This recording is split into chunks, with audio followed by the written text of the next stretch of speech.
رات کو جلدی گھر پر آئیں گے, سارا نان نفقہ اس کا اٹھائیں گے. وہ یہ تو عیاشی کی عمر تھی ان کی, لیکن انہوں نے اپنے آپ کو باؤنڈ کر لیا ایک عورت کی وفا کے لیے.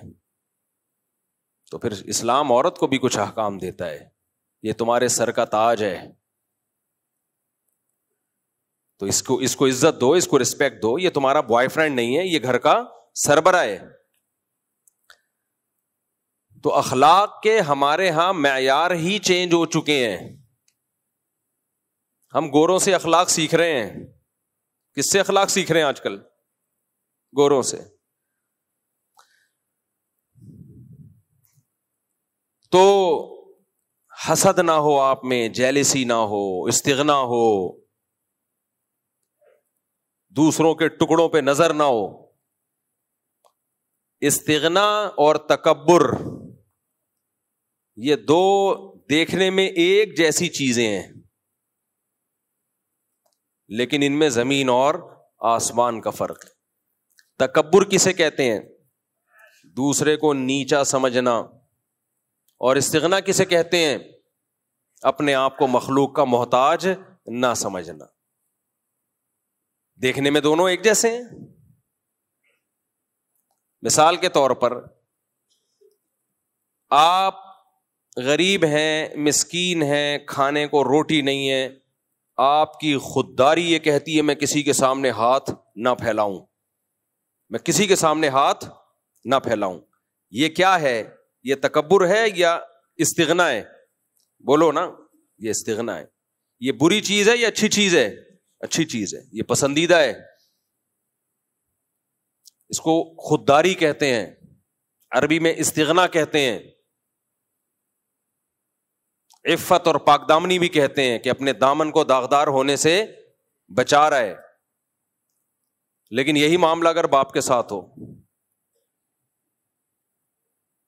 آپ کو روٹی نہیں مل رہی, باپ نے کہا یہ لے پیسے لے, 2 روٹی جا کے لے آ. آپ کہہ رہے ہو ہم کسی کے ٹکڑوں پہ پلنے والے بولو نہیں ہے. وہی ماں کہہ رہی ہے یہ لے پیسے لے, کچھ کھا لے جا کے, ہم کسی کے محتاج نہیں ہیں, انڈیپینڈنٹ ہیں, ہم کسی کے ٹکڑوں پہ نہیں پلتے. اب یہ استغنا ہے, تکبر ہے؟ یہ تکبر ہے. اس کو کہا جائے گا غیرت لیس آدمی. اب گالی کو انگلش میں کر لو نا تو مہذب ہو جاتی ہے. غیرت لیس آدمی, تو ساری زندگی باپ کے ٹکڑوں پہ ہی پلا ہے. ساری زندگی کس کے ٹکڑوں پہ پلا ہے؟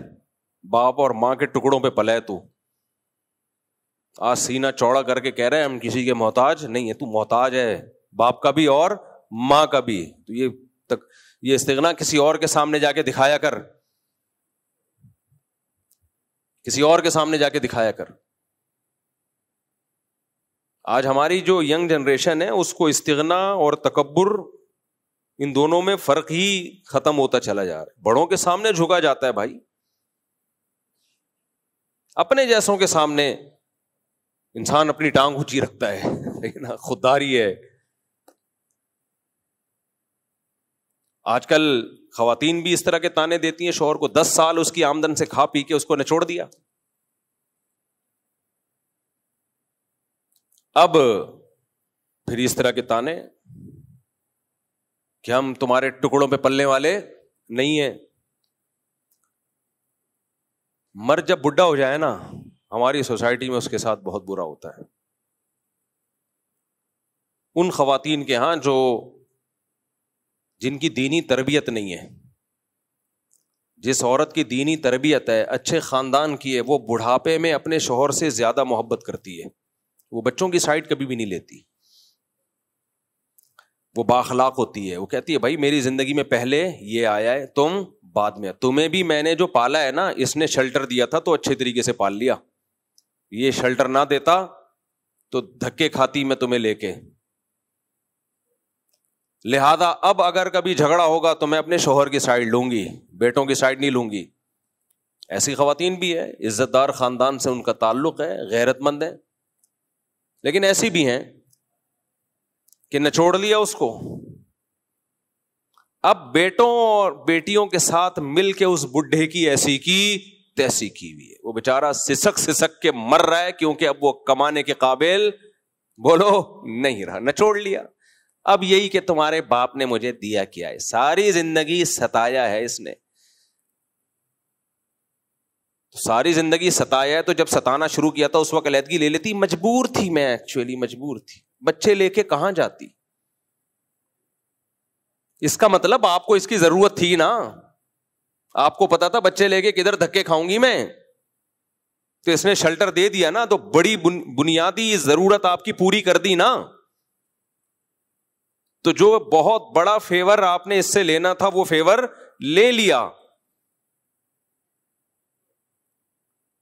اتنا بڑا فیور آپ نے اس سے لے لیا کہ زندگی آپ نے ایک شیلٹر میں ایک بچوں کو پال لیا بچوں کے باپ کی موجودگی میں. تو اب تو اس کے بھائی اگر کچھ ظلم زیادتی ہوئی تھی, اس کا مطلب اس کے ظلم کا لیول کم تھا, اس کے احسانات کا پلڑا بھاری تھا. تو جب اس وقت برداشت کر لیا اس لیے کہ ضرورت تھی, اب اس کو ضرورت ہے برداشت کر لو, نہ جب ہمیں ضرورت تھی تو برداشت کریں گے, بڈھے کو ضرورت ہے تو برداشت نہیں کریں گے. جتنا کھل کے بولتا ہوں تو خواتین جو مجھے گالیاں دیتی ہیں نا وہ خواتین ہی جانتی ہیں, جیسے کمنٹس میں گالیاں آتی ہیں نا, لیکن میں بڈھوں کو دیکھ رہا ہوں بھائی, ہم اسی سوسائٹی میں بڑے ہوئے. ہاں غیرت مند خواتین غیرت مند ہوتی ہیں, ایسی بھی ہیں. ہمارے حضرت فرمایا کرتے تھے میاں بیوی میں اصل محبت شروع ہی بڑھاپے میں ہوتی ہے. بعض دفعہ یوٹیوب پہ انسٹاگرام پہ کلپ آ رہے ہوتے ہیں بڈھا بڈھی ایک دوسرے کو کھلا رہے ہیں, ایسا اچھا لگتا ہے, بڑا اچھا لگتا ہے دیکھ کے.